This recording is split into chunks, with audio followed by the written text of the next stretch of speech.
dice la palabra del Señor en Lucas capítulo 18, versículos del 1 al 8. También les refirió Jesús una parábola sobre la necesidad de orar siempre y no desmayar, diciendo: había en una ciudad un juez que ni temía a Dios ni respetaba a hombre. Había también en aquella ciudad una viuda, la cual venía a él diciendo: hazme justicia de mi adversario. Y él no quiso por algún tiempo, pero después de esto dijo dentro de sí: aunque ni temo a Dios ni tengo respeto a hombre, sin embargo porque esta viuda me es molesta, le haré justicia, no sea que viniendo conmigo me agote la paciencia. Y dijo el Señor: oíd lo que dijo el juez injusto. ¿Acaso Dios no hará justicia a sus escogidos que claman a Él día y noche? ¿Se tardará en responderles? Os digo que pronto les hará justicia. Pero cuando venga el Hijo del Hombre, ¿hallará fe en la tierra? Amén.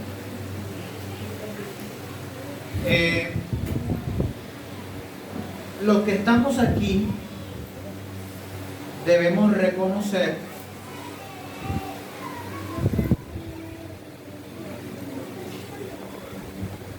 que nuestras vidas de oración no son lo que deberían ser. No porque no sepamos cómo o qué o por qué hacerlo, sino porque nuestro pecado nos engaña y ciega a la realidad de su importancia en nuestra vida espiritual. Cuando leemos textos como este versículo 1, donde el Señor dice, o Lucas nos dice, que Jesús le refirió a una parábola sobre la necesidad de orar siempre y no desmayar. O cuando pensamos en textos como el Tesalonicense, donde Pablo dice: orad sin cesar, queda al descubierto que ni oramos siempre ni perseveramos cuando nos establecemos un propósito de oración. No perseveramos ni siquiera porque esos propósitos están centrados en beneficios para nosotros, como lo son la mayoría de nuestras oraciones. Oraciones por nuestro trabajo, por nuestra familia, por las provisiones, por cosas que al fin de cuentas se centran en los beneficios para nosotros. Y la razón por la que también nuestras vidas espirituales no son lo que deberían ser es precisamente por nuestra falta de oración. Todo el mundo se queja hoy porque no tiene tiempo para vivir su vida como quisiera. Y ese mal no es ajeno a la iglesia cuando de hacer la voluntad de Dios se trata. Esa es la excusa que tenemos para no orar lo suficiente, para leer las Escrituras, para testificar el Evangelio a otros. Pero esa es una gran mentira que todos hemos creído. No nos hace falta más tiempo, nos hace falta más sabiduría de Dios para saber qué hacer con nuestro tiempo. Y en específico para usarlo glorificando a Dios.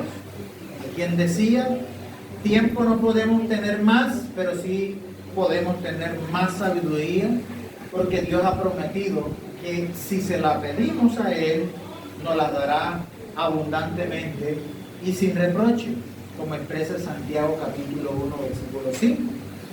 Pero llama la atención que el pastor Santiago allí en su carta luego sigue diciendo en el versículo 6: pero pida con fe, no dudando nada, porque el que duda es semejante a la onda del mar, que es arrastrada por el viento y echada de una parte a otra.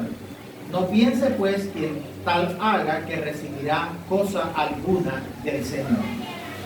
Así que la razón por la que no hacemos la voluntad de Dios y no participamos en el avance del reino a través de nuestras oraciones y demás, no es porque no tenemos tiempo, sino porque no oramos.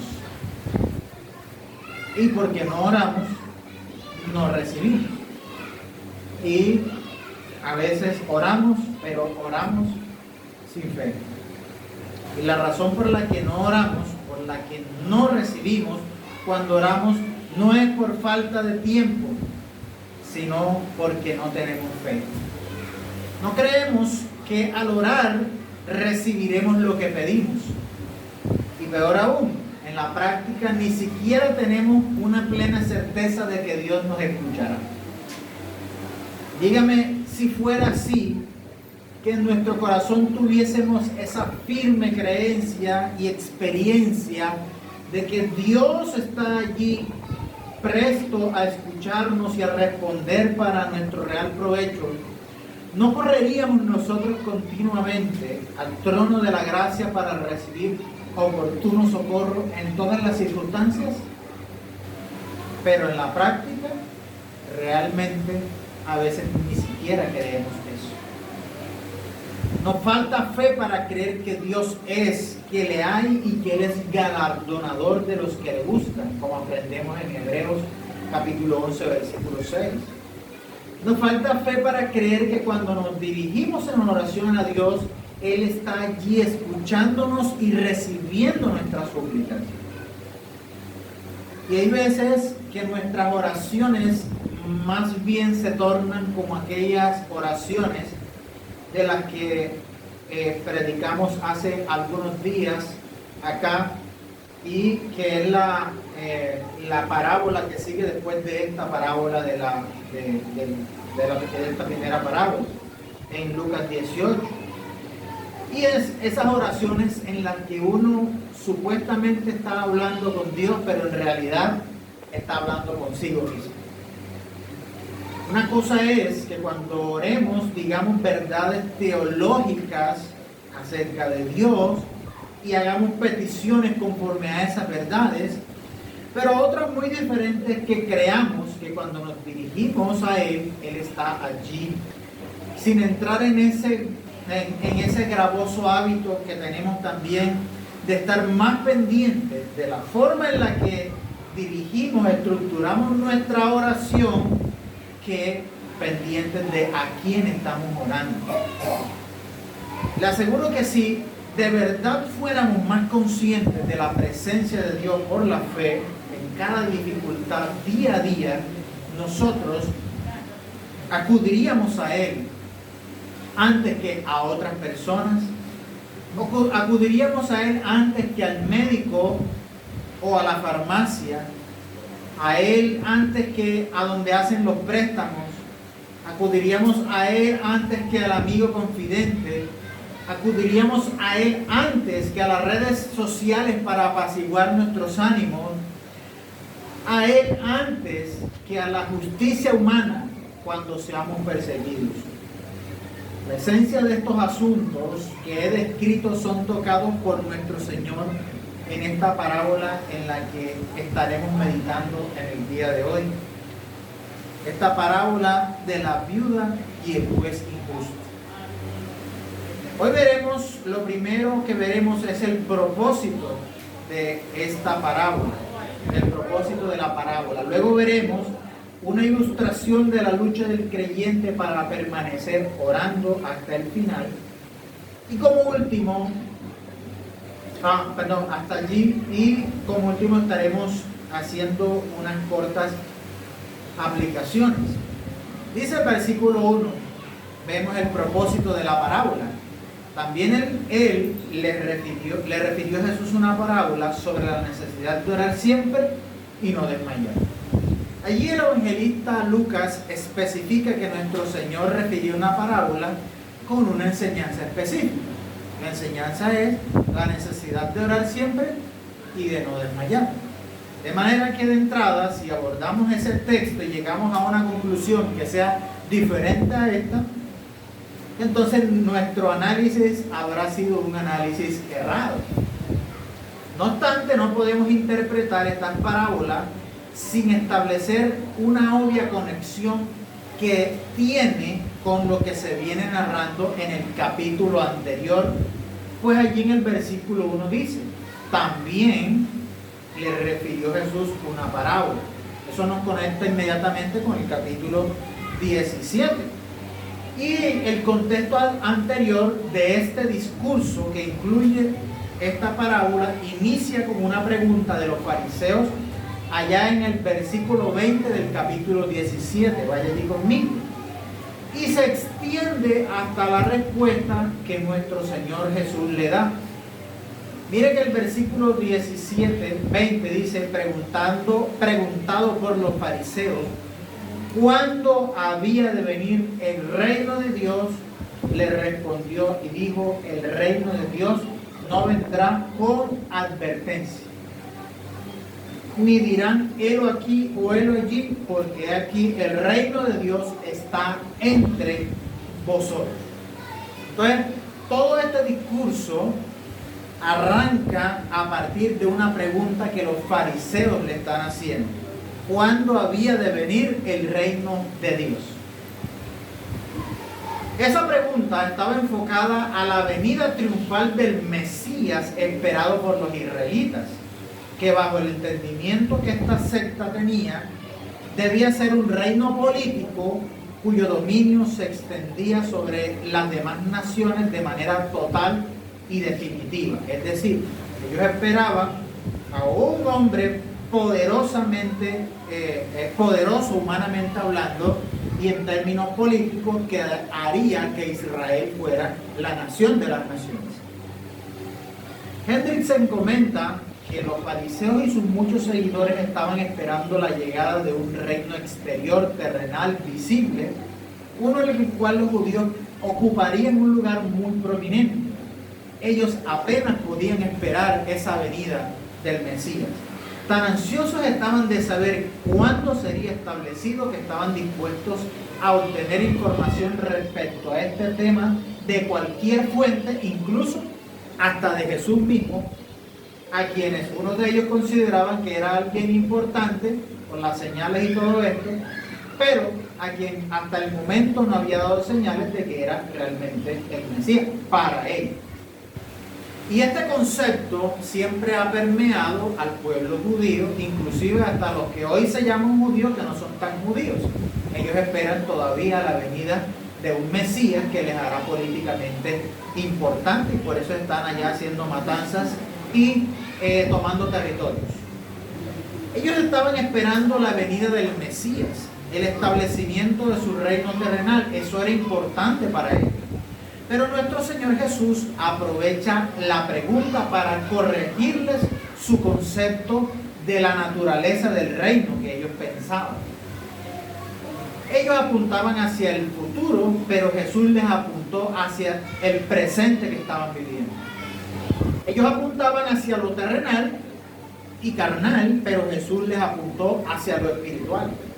Ellos daban por sentado que serían partícipes de ese reino y gobierno total de Dios en el futuro a través del Mesías triunfante y poderoso, pero el Señor los llevó a considerar que si el gobierno de Dios no estaba siendo llevado a cabo en ellos, en ese presente, en sus corazones, no tendrían ocasión de ver la venida del reino triunfante de nuestro Señor Jesucristo. Ellos pensaban en la entrada triunfal de un gobernante cuyo esplendor fuera anunciado estruendosamente, pero Jesús le respondió: el reino de Dios no vendrá con advertencia, ni dirán helo aquí o helo allí, porque aquí el reino de Dios está entre vosotros. Y preguntaríamos, la pregunta sería, ¿y cuándo llegó? Se preguntaría.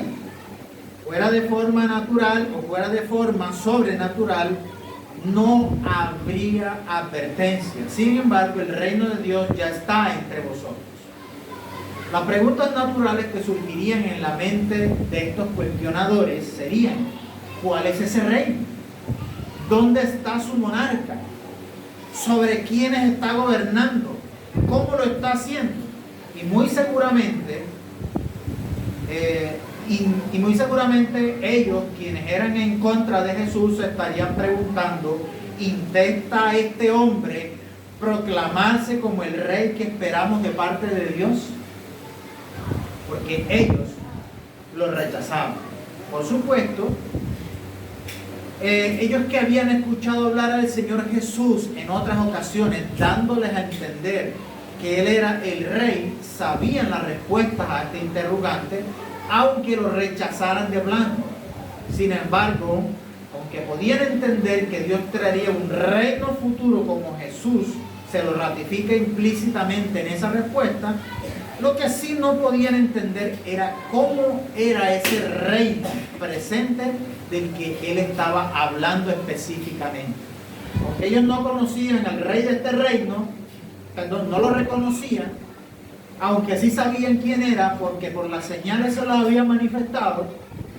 Algo que sí ellos no entendían es cómo ese reino se estaba manifestando en medio de ellos y que ellos no lo estaban viendo, porque sus ojos estaban cegados desde su propio corazón. Y ellos se resistían a aceptarlo. En estas declaraciones Jesús no les negó que vendría un reino futuro, el reino prometido.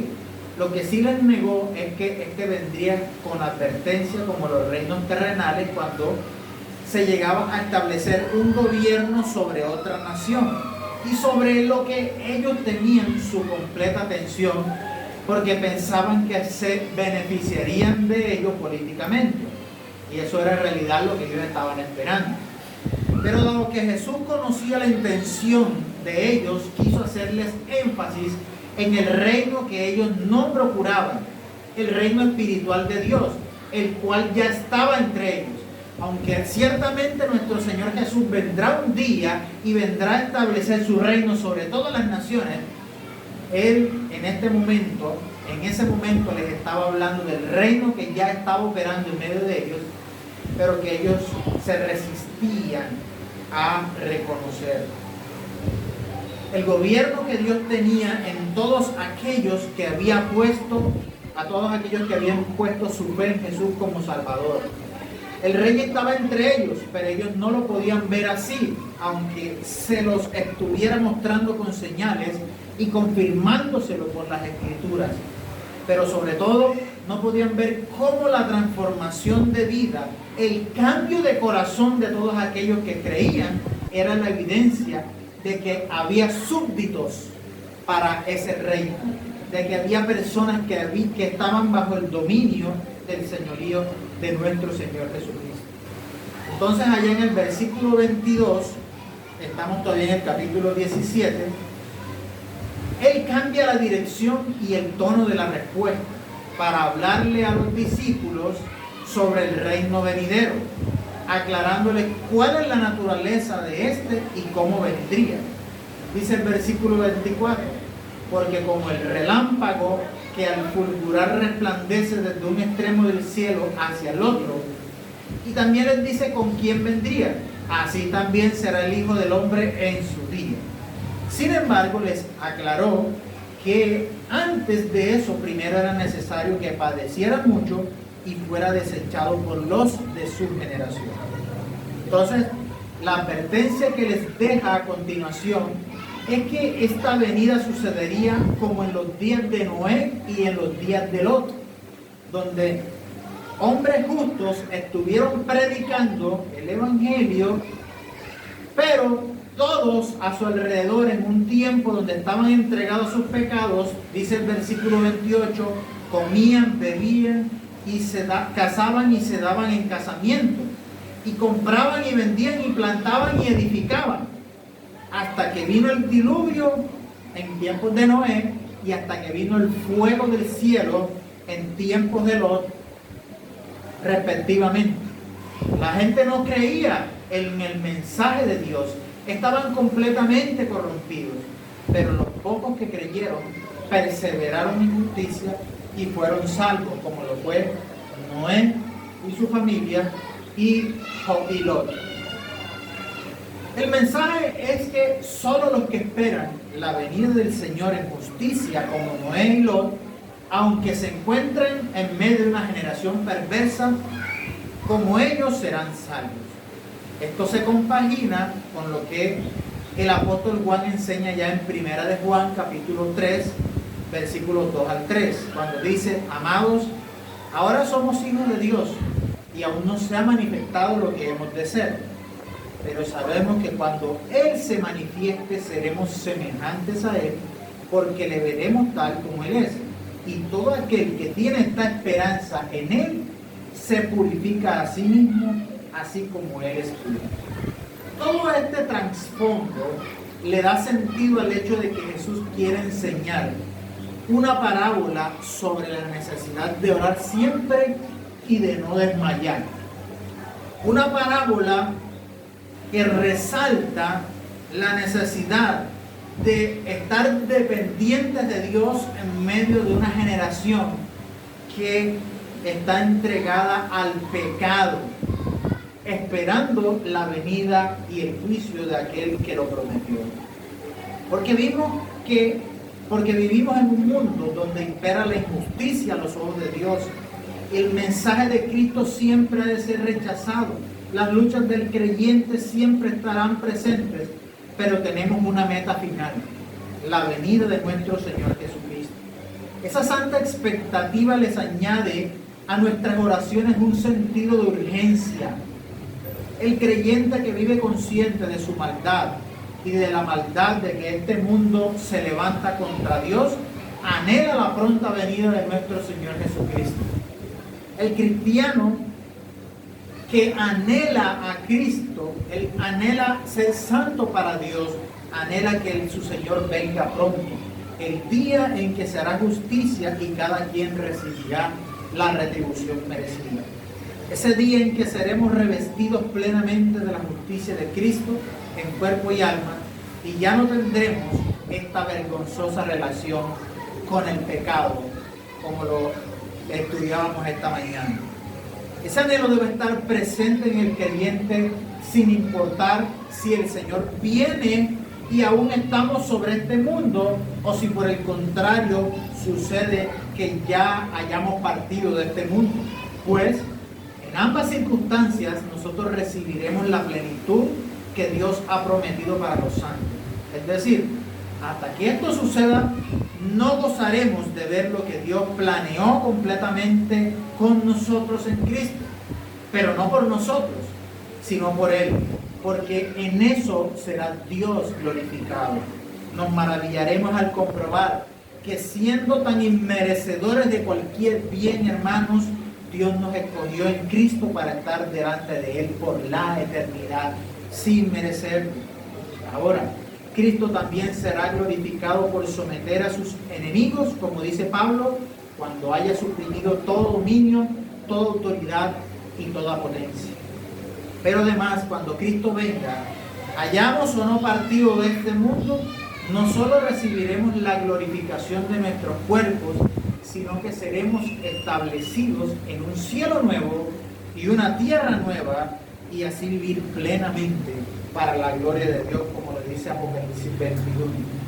Así que cuando el creyente pierde esa santa expectativa por la venida de Cristo, no es porque haya concluido por las Escrituras que Cristo no viene pronto, sino porque no tiene en perspectiva la gloria de Cristo al avanzar el plan de redención establecido desde la eternidad. Porque se está enfocando más en los beneficios que recibe por ser parte de este plan glorioso, más que de cómo Dios recibe la gloria por ello. Así que mientras estemos en este mundo, debemos permanecer con los ojos puestos en la meta, en ese día que vendrá nuestro Señor. Por supuesto, mientras eso sucede, tenemos la necesidad de ¿qué?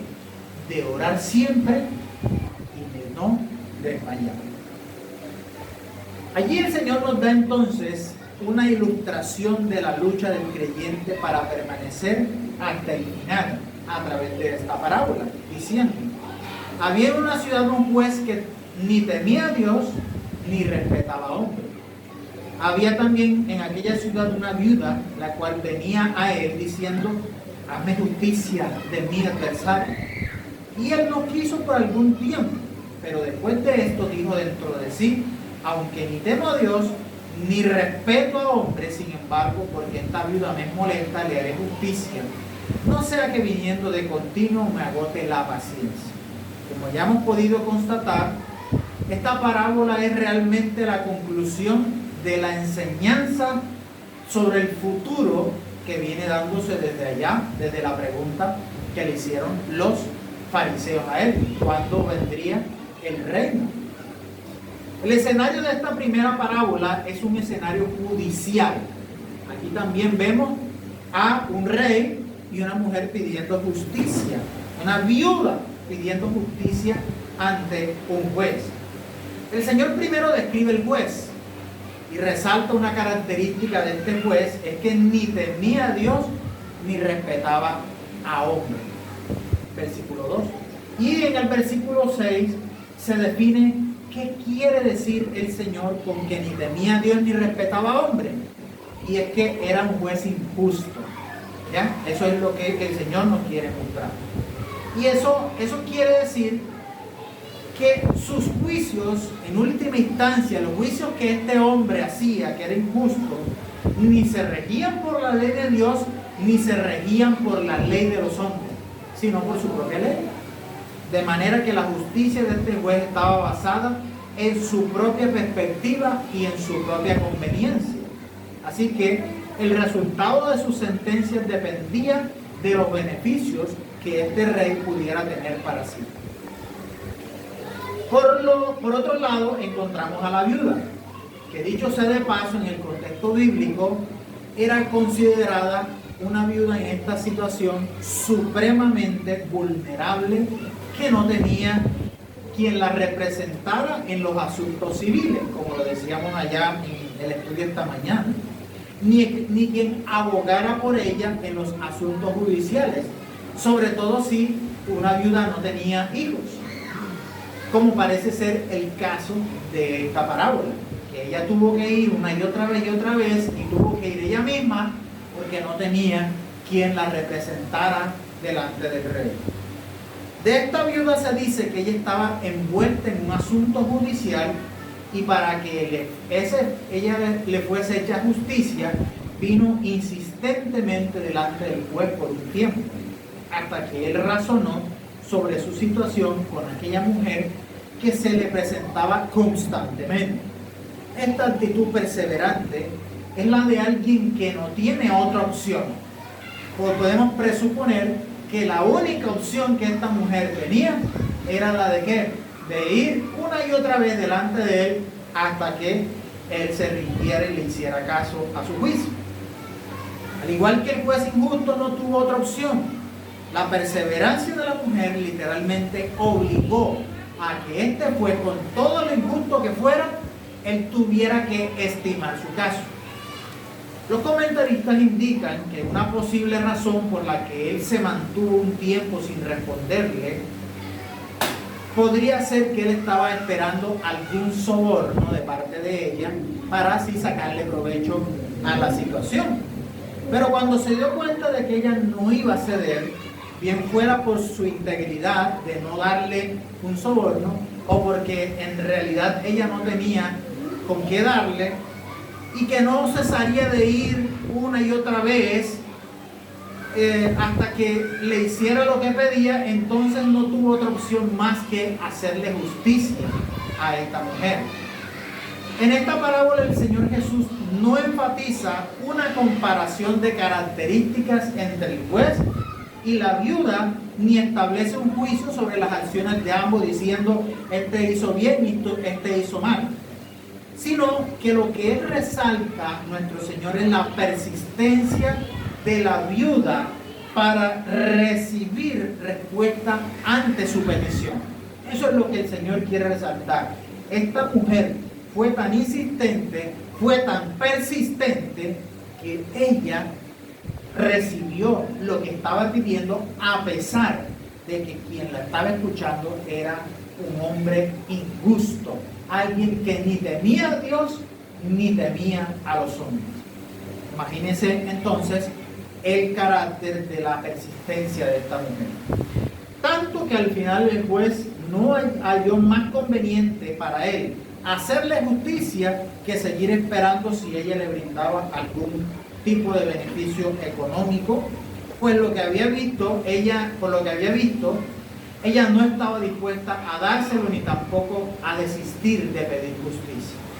Así que, habiendo resaltado esa resolución de la viuda para pedir, el Señor entonces establece una comparación entre los motivos de Dios y los motivos del juez injusto para responder. Una comparación entre un Dios que está dispuesto a responder y que es un Dios justo, y un juez que es un juez injusto. Y entonces aquí vamos a encontrar unos incentivos para que oremos siempre y no desmayemos. Mire que sigue diciendo en el versículo 6: y dijo el Señor, oíd lo que dijo el juez injusto. ¿Acaso Dios no hará justicia a sus escogidos que claman a Él día y noche? ¿Se tardará en responderles?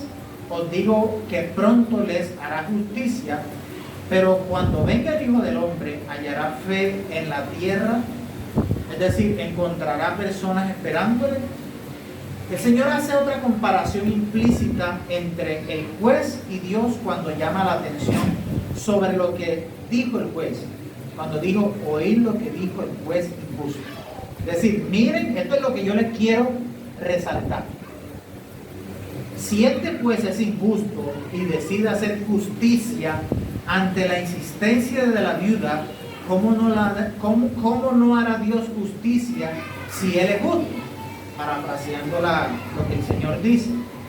Así que el atributo de la justicia de Dios es un primer incentivo para que nosotros, hermanos, oremos siempre y no desmayemos. Pero otro incentivo es que a sus escogidos Dios les hará justicia. Es decir, que si el juez, siendo un hombre y siendo injusto, respondió a la insistente petición de una mujer que no tenía ningún tipo de relación con él, ¿cómo Dios y siendo justo, no habrá de responder al clamor de quienes han sido escogidos en amor para ser sus hijos y destinados desde antes de la fundación del mundo para ser escuchados por Él? Por eso la pregunta, ¿se tardará en responder? Y responde con seguridad, os digo que pronto les hará justicia. Entonces la declaración previa que dice allí, pero cuando venga el Hijo del Hombre, a la pregunta, ¿hallará fe en la tierra? El Señor indica que el enfoque de este clamor está en el contexto de la persecución, donde los escogidos de Dios deberán luchar por perseverar hasta el final con la esperanza de la venida de nuestro Señor Jesucristo. Esa esperanza debe estar marcada por la oración continua y persistente de quienes aguardan el segundo y definitivo regreso de nuestro Señor.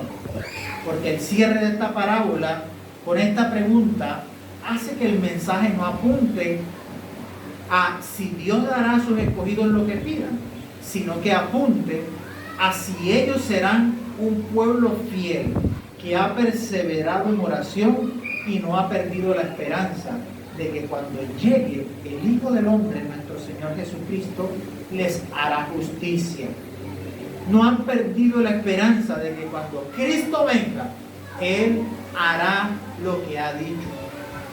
Y no importa si en este mundo somos perseguidos, no importa si en este mundo se levantan en contra de nosotros por causa del nombre de Cristo, nuestra esperanza debe estar puesta ¿en quién? En que un día Él hará y Él obrará justicia. Así que la necesidad de que oremos siempre y no desmayemos no apunta, hermanos, a que tengamos una vida mejor en este mundo, sino al hecho de que podamos perseverar en justicia hasta la venida de nuestro Señor por nosotros. No, nuestras oraciones no deben estar enfocadas en querer vivir una vida más placentera aquí, sino que mientras pasamos por este mundo, este corto tiempo que estamos aquí, permanezcamos fieles, sin caer, permanezcamos sin pecar contra nuestro Dios, permanezcamos fieles hasta que Él venga por nosotros, sea que vayamos por la vía de la muerte, o sea que Él venga a buscarnos, lo cual es nuestro gran anhelo. Me sorprende que el apóstol Pedro use los mismos ejemplos de Noé y de Lot en su descripción cuando él habla en segunda de Pedro de esto. Pero no nos vamos a detener en eso. Así que la única opción que tienen los justos para poder permanecer ante la presión y la persecución de la corrupción del mundo es clamando día y noche delante de Dios. No hay otra manera. No hay declaración positiva. No hay que te escondas en un lugar donde nadie te vea. No hay que intentes en tus propias fuerzas hacerlo. No, solo a través de orar día y noche podremos permanecer delante de Él. Se nos ha vendido la vida cristiana como un jardín de rosas en el que lo normal debe ser que todo nos salga bien y que constantemente debamos experimentar como si andáramos en una atmósfera de plenitud. Pero cuando los escogidos de Dios viven como ciudadanos del reino, van a chocar contra los principios de este mundo. Y tarde o temprano vendrá la resistencia de quienes procuran que a lo bueno se le llame malo y a lo malo se le llame bueno. El mundo nos menospreciará cuando prediquemos a Cristo, pero ojo, ante tales circunstancias el llamado de Dios es dejar la causa en sus manos, como dice Romanos 12:9. No os venguéis vosotros mismos, amados míos, sino dejad lugar a la ira de Dios, porque escrito está: mía es la venganza, yo pagaré, dice el Señor.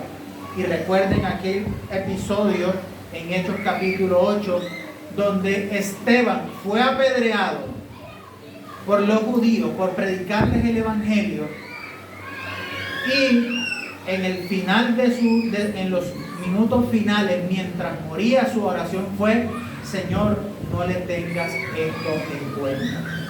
Y tal vez te preguntarás: ¿cómo voy a experimentar esta persecución si no estamos en tiempos como los de Noé y de Lot? ¿Cómo has de experimentar la persecución por causa del evangelio si ni siquiera a veces tus vecinos saben que eres cristiano? ¿Cómo has de experimentar la persecución si el mundo no encuentra en ti nada diferente en la forma de vida? Y si esto está pasando, revísate. ¿En qué se diferencia tu forma de vida de quienes pertenecen a Satanás, en quienes vienen a la iglesia los domingos y escuchan las prédicas e himnos en tu casa? Solemos pensar que el evangelio está avanzando porque vemos cómo más iglesias se abren en cualquier garaje. Pero ese es un gran engaño del diablo para que los escogidos de Dios no clamemos día y noche, procurando nos preserve firmes hasta el final. No importa que a nuestro alrededor, mientras predicamos el evangelio y mientras adoramos el nombre de Cristo, se levante el mundo a querer interrumpir, a querer robarnos la atención de lo que Dios ha preparado para que en el día de hoy, en su día santo, nosotros seamos grandemente bendecidos y le conozcamos más a Él y conozcamos más sus propósitos para con cada uno de nosotros. Iglesias nominales hay muchas y gente en ellas hay muchas, pero no verdaderas congregaciones de creyentes que aguardan injusticia y obediencia a la venida de nuestro Señor.